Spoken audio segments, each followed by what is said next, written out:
Ramzan special pizza pocket की ऐसी recipe जो खाएगा उंगलियां चाटता रह जाएगा। अगर इफ्तार में एक बार इस पिज्जा पॉकेट को बना लिया तो इसके सामने समोसा और रोल भी हो जाएंगे फेल। खाने में ये बहुत ही मजेदार और बनाना है इसे बेहद आसान। इस मजेदार से पिज्जा पॉकेट को बनाने के लिए हमें सबसे पहले चाहिए 2 कप मैदा और 1 चम्मच खुश्क दूध यानी कि मिल्क पाउडर और 1 चम्मच इंस्टेंट ईस्ट यानी कि खमीर, आधा चम्मच पीसी हुई चीनी और आधा चम्मच नमक। 1 चम्मच के साथ इन सारी चीजों को अच्छे तरीके से कर लेंगे मिक्स और फिर इसमें डालेंगे 4 चम्मच दही और 3 चम्मच घी डालेंगे और 1 चम्मच के साथ इस दही और घी को पूरे मैदे में अच्छे तरीके से मिक्स कर लेंगे। दही डालने से आज का ये पिज्जा पॉकेट का ब्रेड बहुत ही सॉफ्ट बनेगा। दही को आटे में मिक्स करने के बाद नीम गर्म पानी के साथ इस आटे को गूंद लेंगे, लेकिन याद रहे कि पानी जरा नीम गर्म ही हो। अगर पानी तेज गर्म होगा तो जब हम तेज गर्म पानी को इस आटे में डालेंगे तो खमीर फौरन ही मर जाएगा और फिर ये पिज्जा पॉकेट सॉफ्ट नहीं बनेगी। आटे को गूंदने के बाद किसी खुले बर्तन या फिर परात के ऊपर हल्का सा घी लगाएं और इस गूंदे हुए आटे को इसके ऊपर रख के हथेली के साथ इसको मसलें। ये स्टेप करना है बहुत ही जरूरी। आपने 2 मिनट तक इस आटे को हथेली से मसल कर गूंदना है, क्योंकि खमीर के जो जर्रे होते हैं वो आटे में जल्दी मिक्स नहीं होते,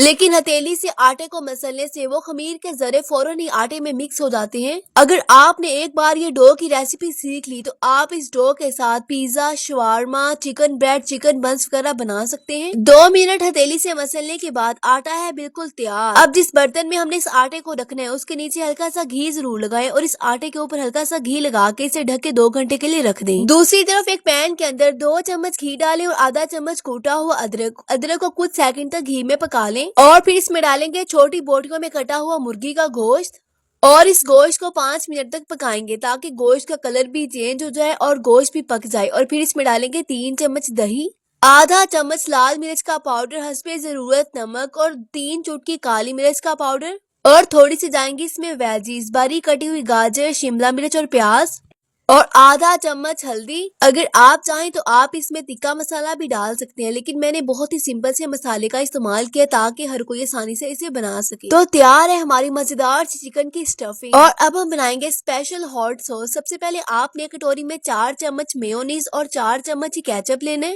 1 चम्मच सफेद सिरका, आधा चम्मच लाल मिर्च का पाउडर और 5 चुटकी नमक। इस सारे मिक्सर को अच्छे तरीके से कर लेंगे मिक्स। ये स्पेशल हॉट सॉस इस पिज्जा पॉकेट के जायके को लगाएगी 4 चांद। और अब स्पेशल हॉट सॉस को किसी पाइपिंग बैग में डालें, लेकिन अगर आपके भी हालात मेरी तरह कुछ खराब ही हैं तो आपके घर में इस तरह की खाली शोपरियां तो होंगी, तो आप इस सॉस को इस खाली शोपरी में डालें। तो ये बन गया हमारा जुगाड़ू पाइपिंग बैग। अच्छा, जल्दी से मुझे कमेंट करके ये तो बता दें कि आप मेरी वीडियो कहाँ से देख रहे हैं ताकि मैं आपका शुक्रिया अदा कर सकूं। और जिस आटे को हमने 2 घंटे के लिए रखा था वो आटा अच्छे तरीके से राइज हो चुका है। तो ये आटा है ज्यादा, एक बार में इतना बेला नहीं जाएगा, तो इसीलिए मैंने इस आटे के 2 पेड़े बना लिए और अब हम इस आटे को सिंपल रोटी की तरह बेल लेंगे, लेकिन याद रहे कि ये रोटी ज्यादा बारीक ना हो। अब किसी कुकी कटर या फिर ग्लास के साथ इसे गोल शेप में दरमियान में से काट लें और ये जो बाकी साइड का बचा हुआ आटा है इसे वेस्ट करने की जरूरत नहीं, इसे हम दोबारा बेल के इसी तरह से इसमें से गोल गोल टिक्कियां निकाल लेंगे। अब एक सिंपल तवे को चूल्हे के ऊपर रख के इसके ऊपर हल्का सा घी लगाएंगे और हल्की आंच पे इसको ढक के 4 मिनट तक पका लेंगे